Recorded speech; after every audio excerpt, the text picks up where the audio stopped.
Ikuti Bicara Eksklusif, platform perbincangan berfakta, berinformasi dan berimpak. Membincangkan isu semasa, perkembangan terkini, peranan dan perkhidmatan, serta aktiviti dan kejayaan yang membanggakan. Menampilkan tetamu jemputan hari Isnin hingga Kamis 9.15 pagi di Labuan FM. Bicara Eksklusif. Ya, Labuan FM, suara pesisir anda kembali bersama-sama dengan kami menerusi slot Bicara Eksklusif untuk edisi hari ini 7 Mei 2026 bersama dengan hari Khamis yang manis. Jadi seperti biasalah juga kita ada tetamu juga pada pagi ini. Jadi anda boleh dengarkan kami di mana cuma anda berada menerusi frekuensi radio di 103.7 dan juga 89.4 MHz ataupun menerusi aplikasi RTM Click. Semestinya. Jadi untuk anda terus mendengarkan Labuan FM, suara pesisir anda, kerana slot Bicara Eksklusif kita pagi ini sangat-sangat menarik topiknya, yang mungkin boleh kita sama-sama ambil peduli, ambil tahu, yang mana hari ini kita akan bercerita mengenai dengan topik bila perlu kecemasan. Ya, jadi slot khas ini untuk anda semua. Lagi-lagi kita ni kan tak tahu bila kita ada kecemasan kan. Jadi sebab kecemasan ini boleh berlaku bila-bila masa. Di mana sahaja. Di mana sahaja. Betul? Tak kira pagi, malam, tengah malam, awal pagi, dia boleh berlaku bila-bila masa. Tapi kita kena tahu apa maksud takrif kecemasan itu sendiri juga kan. Betul. Tapi yalah, kita sebagai rakyat, manusia kan, tahu kecemasan saja. Tapi kita nak tahu juga bila kita perlu sebenarnya kecemasan ini sebenarnya. Okey, jadi kita cemas saya pagi ni. Kita bersama-sama dengan tetamu yang akan berbicarakan mengenai dengan topik kita pada pagi ini, bila perlu kecemasan, yang mana kita bersama-sama dengan Dr. Ahmad Adib bin Ramli, yang mana merupakan pakar perubatan kecemasan Hospital Labuan. Selamat pagi, Doktor. Selamat pagi. Apa khabar doktor pagi ni? Khabar baik. Alhamdulillah. Selalu doktor tanya apa khabar. Jadi kali ni kita pula tanya dia apa khabar doktor. Itulah. Khabar baik. Okey, jadi pagi ni kita akan bersama-sama dengan Dr. Ahmad Adib. Dan yang mana doktor akan memperincikan nantilah sedikit demi sedikit. Betul. Kan bila perlu kecemasan sebenarnya ni. Tapi untuk permulaan pagi ni doktor, mungkin boleh kita terangkan kepada rakan-rakan pendengar secara ringkaslah, doktor boleh ceritakan fungsi utama Jabatan Kecemasan Hospital Labuan. Okey, terima kasih. Pertama sekali saya ingin mengucapkan terima kasih kepada Labuan FM kerana menjemput saya. Okey, so saya nak mulakan dengan fungsi Jabatan Kecemasan. Jadi Jabatan Kecemasan ini adalah fasiliti kesihatan yang beroperasi selama 24 jam. Jadi kita tak ada tutup. Okey, dia akan sentiasa beroperasi 24 jam untuk menangani kes-kes kecemasan yang memerlukan rawatan yang segera. Contoh kes-kes kecemasan ni adalah seperti pesakit yang ada sakit dada, susah nafas, tiba-tiba tak sedarkan diri, lepas tu tak boleh nak berjalan ataupun ada trauma kemalangan yang teruk. Jadi ini adalah kes-kes yang memerlukan rawatan segera. Kalau kita tidak memberikan rawatan segera, keadaan mungkin boleh jadi lebih teruk. Okey, jadi itu dia sedikit penerangan ya mengenai dengan apa fungsi utama Jabatan Kecemasan, khususnya Hospital Labuan juga, yang mana merupakan fasiliti rawatan 24 jam yang menyediakan rawatan untuk kes-kes kecemasan seperti yang doktor katakan tadi, iaitu kemalangan, sesak nafas, sakit dada ataupun antara kes-kes lain yang memerlukan tindakan segera. Yang memerlukan tindakan ataupun rawatan segera. Jadi kita nak tanya dari doktor juga. Kenapa apabila kita sampai kecemasan ni, doktor? Kenapa ada orang datang lambat tapi dirawat dulu? Okey, so ini adalah kita panggil sebagai misconception yang saya kena terangkanlah. Okey. Jadi untuk Jabatan Kecemasan ini, apabila saya terangkan proseslah macam mana kita untuk menilai tahap keseriusan pesakit tersebut. Jadi bila pesakit datang ke Jabatan Kecemasan, mereka akan melalui satu proses, kita namakan proses saringan, kita namakan triage. Okey, triaging ni dia punya perkataan tu adalah actually originated from a French word. Maksudnya dia tengok, lepas tu dia klasifikasikan. Okey, jadi bila pesakit ni datang ke kecemasan, kita akan nilai pesakit tersebut mengikut tahap keterukan ataupun tahap keseriusan. Dan apabila kita gunakan proses saringan ini kan, kita gunakan proses saringan melalui skala yang approve daripada pihak kebangsaan. Okey, kita namakan scale ni adalah Malaysian Triaging Scale. Jadi kita bukan saja-saja datang saringan, okey ini tak serius, ini tak betul, semua macam tu. Kita ada melalui panduan melalui skala kebangsaan. Okey, so Malaysian Triaging Scale ni kita ada 5 tahap. Tahap 1, tahap 2, tahap 3, tahap 4, tahap 5 lah. Okey, jadi kalau tahap 1, tahap 2 tu yang macam jenis yang teruk, yang kita perlu rawatan yang sangat teruk. Tahap ketiga ni yang macam 50-50. Kalau kita tak buat sesuatu, mungkin keadaan boleh jadi lagi teruk. Okay. Dan keempat, kelima ni adalah kes-kes yang bukan kecemasan ataupun kes-kes rutin lah. Macam tu. Ya. Jadi itu dah maksud dia. Kenapa ada orang datang lambat tapi dirawat dulu. Dia based on Ikut skala, serius ikut dia. keseriusan Ya, sakit betul. itu Bukan sebenarnya. based on, bukan orang kata first come first serve, bukan Mungkin anda datang dah lama dah sebab mungkin demam. Tapi yang datang lambat tu mungkin sesak nafas. Sesak nafas. Jadi sesak nafas dulu kena rawat. Betul. Betul. Maksudnya kan kalau macam dia datang mungkin untuk dapat rawatan. Tak semestinya kita tak bagi rawatan tu, maksudnya dia tak sakit. Dia memang sakit, kita dia tahu. sakit. Ya, Tetapi betul. kita tengok dia punya tahap dia macam mana. Kalau dia menunggu 1 jam, dia kata okey saya dah tunggu 1 jam, orang tu baru sampai. Tapi dia terus rawat. terus rawat. Maksudnya sebenarnya orang tu yang memerlukan rawatan dengan lebih cepat, kerana kalau kita tak rawat dia, dia mungkin akan mati. Macam tu. So kita kena utamakan. Sebab tu Jabatan Kecemasan juga selalu akan tanya rating ataupun skala sakit yang sampai 1 hingga 10 macam mana kan. Okey. Jadi begitu rupanya situasinya. Kenapa ada orang datang lambat tapi dirawat dahulu. Dia kena tengok sejauh mana serius sakit yang kadar si kritikal. pesakit inilah. Jadi kita berkaitan dengan soalan berikutnya ni. Macam mana doktor nak menentukan tahap kesakitan itu dengan cepat, doktor? Okey. So kita macam saya cakap tadi, kita melalui proses triage. So dalam proses triage ni kita ada primary triage dengan secondary triage. Okey, apa maksud primary triage dan secondary triage ni? Primary triage ni adalah mula-mula kita panggil first look. Okey.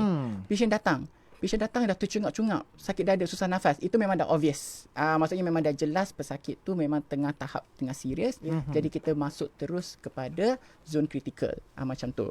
Tetapi ada juga pesakit yang datang, dia boleh berjalan, dia masih lagi boleh sedar. Okey, cuma dia nampak lemah-lemah sebab tu datang ke hospital kan. Jadi first look tu nampak macam okey, mungkin pesakit ni stabil. Jadi kita melalui secondary triage pula. Maksudnya saringan kedua. Tadi tu saringan pertama. Saringan pertama tu first look. Kita tengok macam okey dia ni teruk, senang tengok.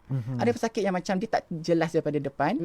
Tapi bila kita buat saringan kedua, maksudnya dia dah masuk, kita tengok, tanya-tanya soalan sikit, dan kita tengok dia punya tahap vital signs. Maksudnya kita tengok dia punya blood pressure, tekanan darah dia macam mana, dia punya nadi jantung degup laju ke tidak, tengok kadar oksigen dia. So daripada melalui secondary triage ini, bila kita tengok okey, mungkin nampak okey, tapi bila kita tengok dia punya tekanan darah rendah, ataupun oksigen dia rendah. Jadi walaupun dia nampak okey, sebenarnya dia tak okey, masuk juga ke red zone. Macam tu. Tapi bila kita tengok okey, kalau stabil, maksudnya pesakit ni boleh menunggu. Bukan nak cakap dia tak sakit, dia sakit, perlukan rawatan, tapi dia berstabil untuk menunggu sementara. Macam tu. Ya. Okey, jadi maksudnya di sini kena doktor akan tentukanlah mengenai menerusi 2 peringkat ini. 2 peringkat. Ya, primary triage dan juga secondary triage itu sendiri. Okey, baik doktor, kalau kita masuk kecemasan pula, kita nampak macam ada zon merah, zon kuning, zon hijau, dan mungkin doktor boleh jelaskan apa perbezaan antara ketiga-tiga zon ini? Okey. So sebenarnya sekarang ni macam itu yang bahagian dulu kita klasifikasikan itu ikut zon merah, zon kuning dengan zon hijau. Tetapi sebab sekarang ni kita ada dia punya latest scale, kita ikut level 1, level 2, level 3, level 4, level 5. Cuma dia sebenarnya kita panggil sebagai rebranding sajalah. Okey, so kalau red zone ni adalah pesakit tahap 1 dengan tahap 2. Maksudnya pesakit yang memerlukan rawatan immediately, secara terus. Kalau kita tidak merawat dia secara terus, pesakit tersebut mungkin boleh jadi lebih teruk dan mungkin akan mengancam nyawa dia. Dan saya nak terangkan dekat sini yang bila pesakit di zon kritikal ataupun di zon merah ini, dia bukan macam okey, kita biarlah dia tengok dulu, lepas tu kita tunggu sekejap. Dia bukan macam tu. Zon merah maksudnya zon pesakit tersebut sangat kritikal. Maksudnya dia punya sakit tu kompleks. Bila sakit tu kompleks, rawatan dia pun akan kompleks juga. Jadi dia bukannya macam tengok sekejap, 10 minit settle, next patient.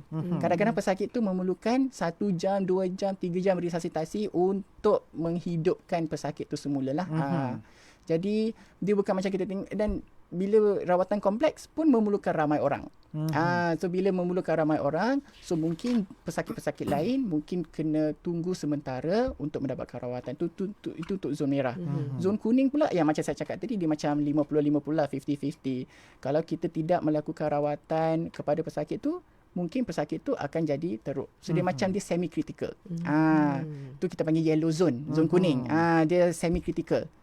Dan satu lagi adalah zon hijau. Zon hijau ni adalah kes-kes yang bukan kecemasan. Contoh yang macam batuk sesama, sakit tekak, ataupun ada yang datang mungkin nak sambung MC ke, nak sambung ubat ke. Itu adalah jenis-jenis yang bukan kes-kes yang tidak kecemasan lah. Itu masuk dalam kategori hijau lah, zon hijau lah. Zon hijau, ya betul. Okey, baik. Itu dia penjelasan. Jadi kita sedia maklum lah ya mengenai dengan perbezaan untuk zon merah, kuning dan hijau yang seperti yang doktor jelaskan tadi. Iya. Okey, nak ke soalan yang berikutnya. Kita ada dengar polisi baru iaitu redirection policy, doktor, betul Betul. Jadi mungkin doktor boleh kongsikan apa sebenarnya polisi baru ini, redirection policy ini, doktor? Okay, so redirection policy maksudnya kita ingin ubah hala pesakit. Kita bukan macam dulu kita panggil triage away. Maksudnya kita kata okay, tak ada pesakit ni bukan kecemasan. Dia kira macam kalau kita pergi ke bank kan. Okay, pesakit macam ni kita pergi ke kaunter ni. Macam tu. Jadi bila kita tengok, kita buat saringan dan lepas kita melakukan saringan melalui skala Malaysian Triaging Scale tu, kita rasa okay, pesakit ni bukan kes kecemasan, kita akan redirect kepada klinik kesihatan ataupun kepada klinik swasta. Okay, kita akan bagi dia satu kad, satu chip untuk beritahu yang okay, pesakit ini dia stabil, bukan kes kecemasan, jadi kita boleh dapat rawatan di klinik kesihatan. So kita redirect. Maksudnya dia bukan nak cakap dia tak sakit, dia sakit, cuma rawatan dia lebih sesuai di klinik kesihatan dan bukan di kecemasan. Adakah pesakit itu berhak memilih antara suggestion daripada klinik-klinik yang doktor bagi? Sebab dekat sini, dekat Labuan ni kita ada UTC, kita ada klinik kesihatan di Membidan dan juga kita ada GP lah kan. Jadi kita bagikan dia punya slip tu, slip redirection. Maksudnya pesakit ni boleh pergi ke mana-mana klinik pilihan dia lah. Untuk pergi ke situ untuk dapatkan rawatan. Okay. Kenapa kita buat benda ni? Sebab kita untuk mengutamakan pesakit-pesakit yang kritikal supaya kita tidak melengahkan rawatan kepada pesakit kritikal. Macam tu. Dan mereka pun tidaklah menunggu terlalu lama lah kan. Ya, betul. Okey. Itu yang kita faham lah. Itu yang kita faham sudah lah ya mengenai dengan redirection ini. Yang mana ubah ala pesakit yang tidak kecemasan klinik kesihatan dan juga klinik swasta seperti doktor kata tadi. Okey, baik. Contoh kes yang mungkin diubah hala ni doktor macam mana? Okey, contohnya kalau macam pesakit datang kan sebab sakit tekak tetapi dia tak ada susah nafas. Macam tu, kes-kes yang ringan ataupun dia cerit-berit tetapi dia tidak ada tanda-tanda yang dia dehidrasi. Maksudnya BP dia okey, dia punya nadi jantung dia pun okey, patient nampak stabil. So kes-kes yang macam ni kita boleh dapatkan rawatan di klinik kesihatan ataupun di klinik swasta. Satu lagi kalau macam jenis yang pesakit dia mungkin dia nak sambung ubat. Dia tak sakit pun nak sambung ubat. Jadi kes-kes macam ni bukan kecemasan, kita boleh suruh pesakit untuk sambung ubat di fasiliti kesihatan yang lain. Macam tu. Ya. Okey, jadi itulah antara kes-kes yang mungkin diubah hala. Okey. Baik Syima. Kita nak tahu juga sebenarnya sebelum kita berhenti rehat juga mengenai dengan ada tak doktor kes yang walaupun nampak ringan tapi tetap kena rawat di jabatan kecemasan? Ya, betul. Sebab tu kita buat primary triage dan also secondary triage ni. Tetapi walaupun pesakit ni nampak stabil, kita tetap akan terima di jabatan kecemasan. Contohnya kalau pesakit tu datang sakit dada, chest pain, boleh saja semua normal. Tetapi kalau presentation dia, simptom dia memang typical. Kalau kita tengok dalam textbook tu memang chest pain, nampak macam memang serangan jantung, senormal macam mana pun kita tetap akan ambil lah. Macam tu sebab kita kena ada dia punya diagnosis lah.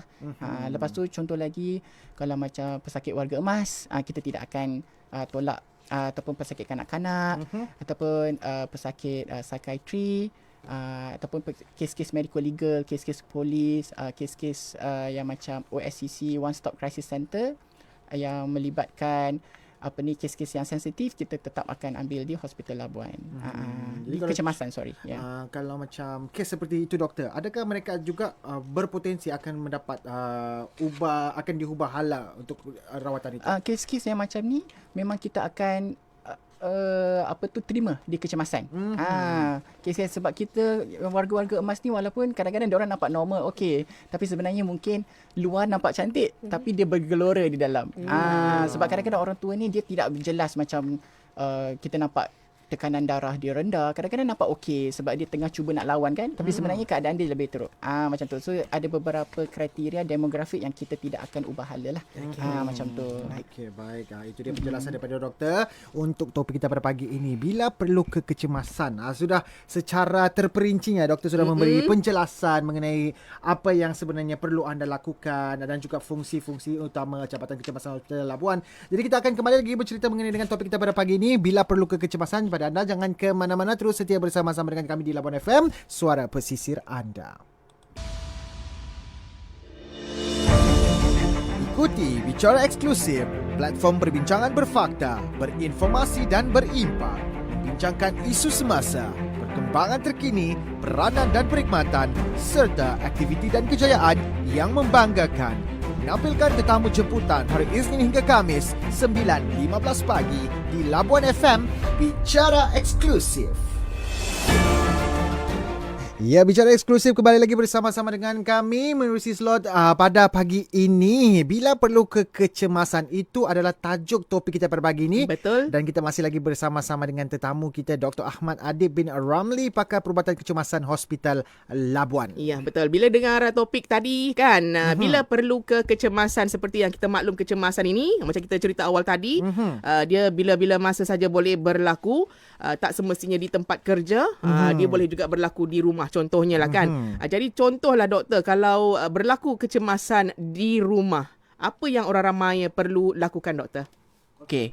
So saya punya nasihat, kalau macam berlaku apa-apa benda yang kita benda kecemasan lah, ataupun kita tak tahu nak buat apa masa time tu, kita memang sarankan untuk orang awam call 999. Itu adalah kita punya national hotline.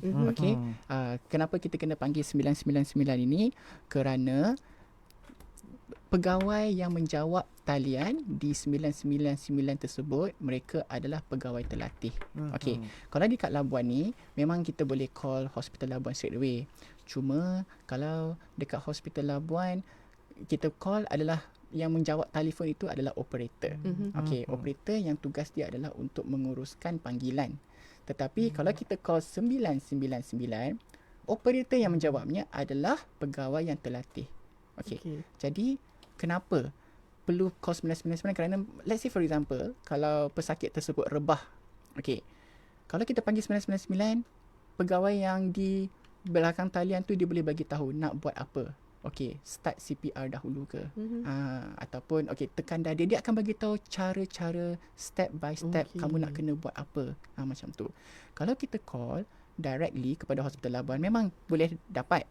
Okey, kita akan dapat dan kita akan berikan bantuan. Cuma dia punya kita nak bagi rawatan utama yang orang awam boleh lakukan sebelum rawatan daripada hospital datang. Sebab setiap saat berharga kan. Jadi kalau kita dapat memberikan rawatan, apa yang kita boleh buat dahulu sementara menunggu bantuan sampai, itu sangat-sangat membantu untuk pesakit punya outcome, dia punya prognosis. Prognosis adalah dia punya dia punya outcome selepas pesakit tersebut mengalami symptoms. Macam tu. Okey, maknanya rawatan itu boleh bermula melalui telefon lah doktor ya? Sebelum ambulans sampai. Ya, betul. Itu orang kata kalau berlakulah kecemasan di rumah. Betul. Okey. Jadi kita nak tanya dari segi mesej utama pula pada orang awam doktor. Mungkin doktor boleh kongsikan apa sebenarnya mesej utama pada orang awam berkenaan dengan kecemasan ini. Okey, untuk kecemasan, saya tahu sebenarnya sebab kita sebagai orang awam, kita tidak tahu sebenarnya kita punya kes ni kecemasan ke tak kecemasan kan. Betul kan? Betul. Macam sebab tu asal sakit je memang kecemasan. Macam tu orang akan sebab sebenarnya kecemasan ni adalah sebenarnya sangat relatif. Okey. Sebab tak kita rasa kita pun juga sebagai petugas kesihatan, kita pun tidak boleh cakap ini bukan kecemasan ataupun anda semua ni kita tak boleh dismiss sebab orang tu tak tahu, mungkin bagi dia benda ni kecemasan. Kan? Mungkin bagi kita yang sebagai pegawai kesihatan, kita dah tahu, kita dah tengok lama, kita dah bekerja lama kan. So kita tahu yang benda ni, ini bukan kes kecemasan, ini kecemasan. Okey. Tetapi orang awam yang tidak ada latar belakang kesihatan, dia tak tahu. Mungkin ni bukan. Jadi bila kita datang, sebab tu kita buat proses saringan. Bila kita buat proses saringan, kita tengok dan kita bagi tahu okey, yang ini bukan kes kecemasan dan boleh dapat rawatan di fasiliti kesihatan yang lain. Kalau kita tak pastilah, selalunya kalau pesakit yang bukan kecemasan, dia selalunya boleh macam sakit tekak ataupun batuk sesama ataupun just cirit-birit biasa saja macam tu. Kes-kes macam ni sebenarnya pesakit tu sendiri boleh tahu. Dia sendiri tahu yang sebenarnya okey, saya punya sakit, tahap kesakitan saya macam mana. Okey, kalau dia sendiri jenis yang lemah langsung tak boleh jalan, dia pun tahu dan kita pun tahu. Kita akan tengok okey, pesakit ni sebenarnya tidak boleh dirawat di fasiliti kesihatan biasa saja. Dia perlukan rawatan di hospital. Itu sajalah. Sebab benda ni penting supaya kita dapat memberikan keutamaan kepada pesakit yang memerlukan rawatan segera. Kalau kita ramai sangat pesakit, cuba bayangkan pesakit yang sakit dada kena tunggu lama untuk dirawat. Sedangkan dia, kalau kita utamakan pesakit kesihatan, kita dapat buat saringan dengan betul dan kita dapat tengok pesakit tu dengan lebih awal. Macam tu. Baik, itu mesej utama yang disampaikan oleh doktor kepada orang awam. Jadi doktor ada cakap juga tadi, Hima, mengenai dengan pesakit yang sakit dada itu tunggu lama. Ada juga soalan yang selalu popular ini mengenai dengan jabatan kecemasan. Kenapa jabatan kecemasan selalu penuh, doktor? Bila kita perhatikan bila kita perhatikan. selalu je penuh. Dia macam quite famous lah. Jabatan kesihatan tu memang selalu penuh kan? Ya, betul. Sebab jabatan kecemasan ni dia beroperasi 24 jam. Jadi kadang-kadang bila kita sakit, kita tak semestinya dia akan sakit tu waktu office hour kan. 8 to 5 kan. Macam kadang-kadang mungkin dia 8 to 5 tu dia tengah kerja. Lepas tu after 5 sakit baru dia dapat cari masa untuk datang ke hospital. Macam tu. So disebabkan ini kita dapat lambakan kes. Kita dapat lambakan kes yang bukan kecemasan berserta dengan yang kes kecemasan. Jadi bila kita dapat lambakan kes bukan kecemasan, sebab tu kita melalui proses triaging, proses saringan tersebut. Okey, bila kita buat proses saringan, okey, let's say for example pesakit tu sudah dah datang selepas klinik semua dah tutup. Okey, jadi kita terima pesakit tu. Cuma kita kena beritahu yang okey, anda stabil, anda boleh menunggu sementara sebab kita tengah merawat pesakit yang lebih kritikal. Kiranya nak bagi tahu kat sini, kalau kita tengok pesakit tersebut serta-merta, maksudnya pesakit tersebut memang kritikal. Kalau anda boleh menunggu, maksudnya anda masih lagi okey. Tak semestinya anda tak sakit, anda sakit tetapi anda masih lagi stabil. Jadi anda boleh menunggu sementara kita menstabilkan pesakit-pesakit lain yang memerlukan rawatan segera. Macam tu. Okey, itu situasi yang sebenarnya lah ya. Okey, dan sekali lagi topik kita hari ini, bila perlu kecemasan sebagai masyarakat, apa peranan kita sebagai masyarakat yang perlu kita lakukan? Mungkin doktor boleh kongsikan kepada rakan-rakan pendengar kita. Okey, untuk kita jangan gunakan kita jangan abuse lah jabatan kecemasan sini. Kita gunakan kecemasan untuk kes-kes yang betul-betul kecemasan. Kalau kes-kes yang ringan macam tu, saya galakkanlah, saya sarankan untuk mendapatkan rawatan di saluran yang betul, iaitu di klinik kesihatan ataupun di klinik-klinik swasta yang ada. Okey. Dan saya just nak emphasizekan kat sini yang menunggu lama maksudnya bukan anda diabaikan. Anda akan dirawat. Cuma anda perlu menunggu sedikit masa sementara kita menstabilkan pesakit lain yang lebih kritikal. Kena ada kesabaran. Kita tidak abai. Kita tidak abaikan, maksudnya kita akan tengok anda juga. Cuma mungkin dia punya cepat ke tidak cepat itulah. Macam saya nak quote saya punya head of service, jabatan kecemasan adalah jabatan kecemasan, bukan jabatan kecepatan. Jadi kita akan merawat pesakit mengikut tahap keseriusan pesakit tersebut. Jadi kena banyak bersabar dan seperti yang doktor maklumkan, di kecemasan ni Kira kalau boleh menunggu, boleh kalau, tunggu. kalau boleh tunggu maksudnya anda okey. Okey lah. Anda stabil. Betul. Maksudnya anda okey. Logik dia lah macam tu lah kan. Kalau anda tak boleh tunggu maksudnya mungkin anda tengah bertarung dengan nyawa. Macam tu maksudnya sakit tersebut sangat serius. Okey, jadi itu dah menjadi peranan kita sebagai masyarakat. Dah maklum tadi mengenai dengan topik kita hari ini, bila perlu ke kecemasan. Ya, dan tadi juga doktor sudah jelaskan antara fungsi dan peranan dan juga perbezaan ke kes yang betul-betul kecemasan, fungsi talian 99 dan juga peranan masyarakat itu sebenarnya tadi. Dan kali ini yang terakhir pula doktor, last kali yang terakhir, message kepada pendengar, juga antara nasihat juga lah doktor. Mungkin doktor boleh bagikan kepada pendengar yang mendengarkan kita ketika ini. Okey. Kalau kecemasan tu yang memang berlaku di rumah, memang sakit dada ke ataupun macam susah nafas tidak ada, memang tidak boleh datang ke hospital dengan serta-merta, anda memang boleh call untuk dapatkan rawatan, servis untuk bawa ke hospital, iaitu rawatan ambulans lah. Jadi anda sila call 999. Yep. Okey, supaya kita boleh tolong dahulu. Kita boleh guide anda apa yang anda perlu buat sebelum rawatan ataupun sebelum pertolongan sampai. Macam for example kalau tiba-tiba ayah rebah ke kan. Jadi kita call 999, dia orang akan bagi tahu, okey macam ni anda kena buat macam ni, letakkan tangan di atas dada dan tekan. Sementara bantuan kesihatan datang untuk tolong. Jadi kalau ada apa-apa masalah emergency, boleh call 999 untuk kes-kes kecemasan lah. Itu satu. Satu lagi adalah kecemasan memang kita sentiasa bersiap sedia untuk membantu. Cuma kita perlu menggunakan jabatan kecemasan itu dengan bijak. Okey? Okey, bagi itu dia antara nasihat ataupun mesej penting untuk anda semua ya. Kena ingat juga Jabatan Kecemasan dan Trauma Hospital Labuan adalah fasiliti rawatan 24 jam yang menyediakan rawatan untuk kes-kes kecemasan. Seperti kemalangan, sesak nafas, sakit dada ataupun lain-lain yang memerlukan tindakan segera. Ya, jadi sekali lagi di kecemasan kena maklum mereka menggunakan sistem yang dipanggil triage. Iaitu susun pesakit ikut tahap kecemasan, bukan ikut siapa datang dulu. Betul. Jadi harap maklumlah dengan penjelasan yang telah pun dikongsikan oleh Dr. Ahmad Adib bin Ramli, merupakan pakar perubatan kecemasan Hospital Labuan. Ya, dan topik yang sangat baik untuk kita semua sebagai pengetahuan am kita untuk topik mengenai dengan tajuk bila perlu ke kecemasan ini. Dan kita pun sudah maklum lah ya, antara kecemasan-kecemasan yang perlu yang mendapatkan rawatan segera. Apapun, terima kasih doktor kerana sudi bersama-sama dengan kami di Labuan FM ini untuk berkongsi berkongsi mengenai dengan isu ataupun cerita bila perlu ke kecemasan ini. Okey. Jadi kita akan berehat seketika. Kami akan kembali selepas ini. Belum lagi sampai ke penghujung segmen Salam Padian. Ya, jadi pada anda terus kekal bersama-sama dengan Labuan FM, suara pesisiran. Ini dia Salam Padian, menceriakan pagi anda.